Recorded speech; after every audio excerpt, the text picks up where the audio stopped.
The mess around you, the clutter, the state of your environment has everything to do with the state of your mind. And as I'm working with clients and leaders and business owners around the world, I cannot stress to you enough, we've got to get our spaces in order to get our minds in order. So we're going to be talking about this topic today.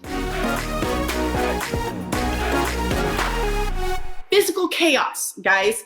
This is an interesting thing for me because as a coach, and you may find this just in your social circles, but as a coach, I start to see these repeated themes come up as I'm working with clients.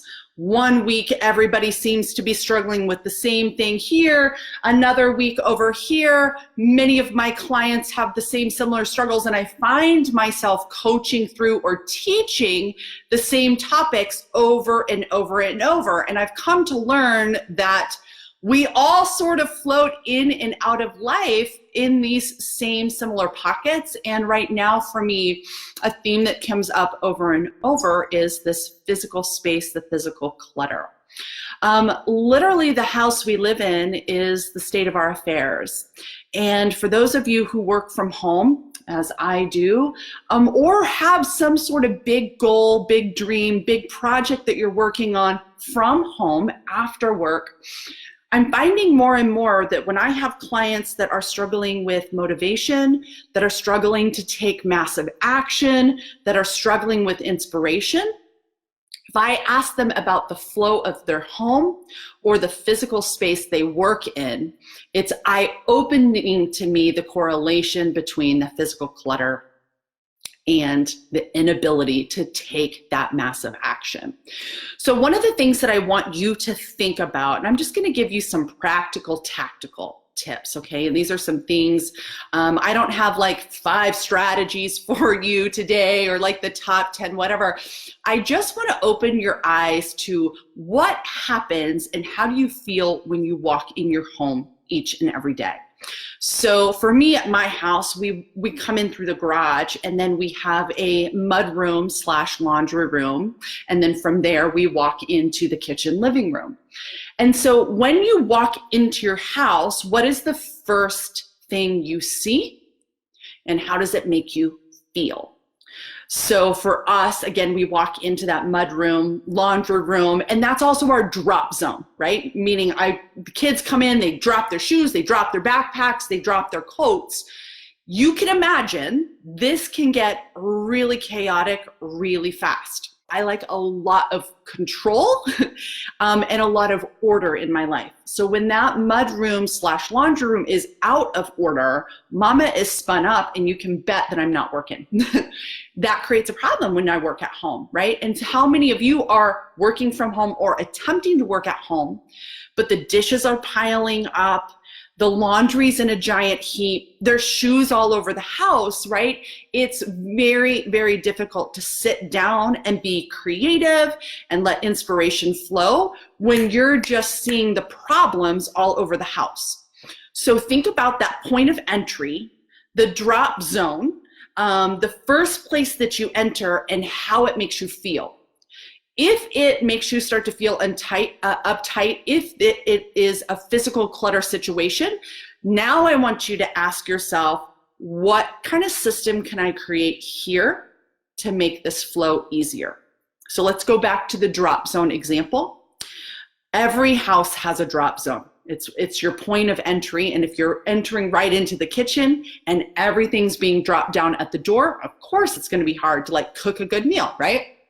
And so where do coats go? Where do backpacks go? What is the system for shoes when they're removed? Everything in its place and everything has a place. So we have to be thoughtful of creating systems in the natural flow of your home that create order for you and your family. Now, mamas, those of you who are mamas, and this could be papas too, but it's usually the mamas, we are the order keepers in the house, which means we have to teach the people in our home how to use the systems for creating peace, creating order, creating balance in our homes. And so don't be afraid of that. So that drop zone is going to be important. Also, where are you working? So let's think about this. Where are you working? If you're working from your bedroom and There's always laundry piled on the bed that needs to be folded. There's clothes all over the floor from last night, you know, things all over the bathroom counter. Again, we're gonna be challenged, right, to actually work if the environment is not set up for success. So in my house, I have actually created 3 spaces that I can work from and shoot video from, so that I have flexibility of like where I'm going to be most inspired to work, or logistically, if people are in the home, I have options, right? So obviously most of you have seen my office, but interestingly enough, I don't want to be in my office anymore. Maybe I'm done being in that office in this house. We'll see how that shakes out. This bedroom, I created this kind of space right here that translated well on video, and then I have a space in my dining room as well. So do you have spaces where you can change based on your energy, your inspiration, the flow of the house, so that you can actually sit down and make stuff happen? So for me, I work from home. Working hours are 9 to 3. I was just coaching a small group of my clients just a few minutes ago, and I was telling them, like, my work hours are 9 to 3, but very rarely am I actually working, you know, straight 6 hours. Just like you'll go to work for 8 hours, and who's actually cranking out work 8 hours a day? Very few. But I know that at 9 o'clock I go to work, and so there's certain things in my house that I need to have in order for me to actually be able to work. So for me, that's beds are made, dishes, counter completely cleared off. The downstairs, like the living space, has to be clutter free. So before the kids go to school, I'm having them put any shoes that they're not wearing away. I'm having them clean off the dining table, anything they used, a game, toys, whatever, those have to be put away. Because like, this is where mama works, and I don't want to see it when you're gone at school all day. So what are the things that are going to help you sit down, get inspired, be able to be creative and productive, and how can you set yourself up? What are the systems to set up to make that happen? If you have a room of doom in your house, think about what that's creating in your body, in your mind, in your energy every time you pass it. Every time you walk past, every time you think of it, every time you open the door to it, every time you're in it. But when you take that room of doom out and it's off the table, now your home is welcoming, now it's balanced, now it's peaceful. Guys, when you got a peaceful home, you got a peaceful mind, and a peaceful mind can actually be creative.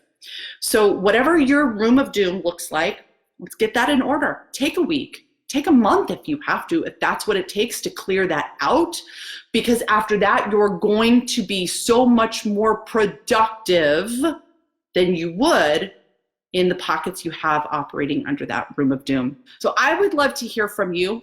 I know many of you here have a job or a career or a side gig that you're working from home.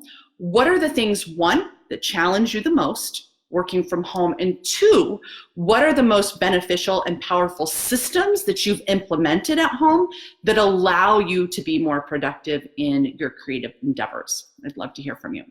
All right, hotshots, I hope that serves you today. Getting out of that clutter is going to make a huge difference.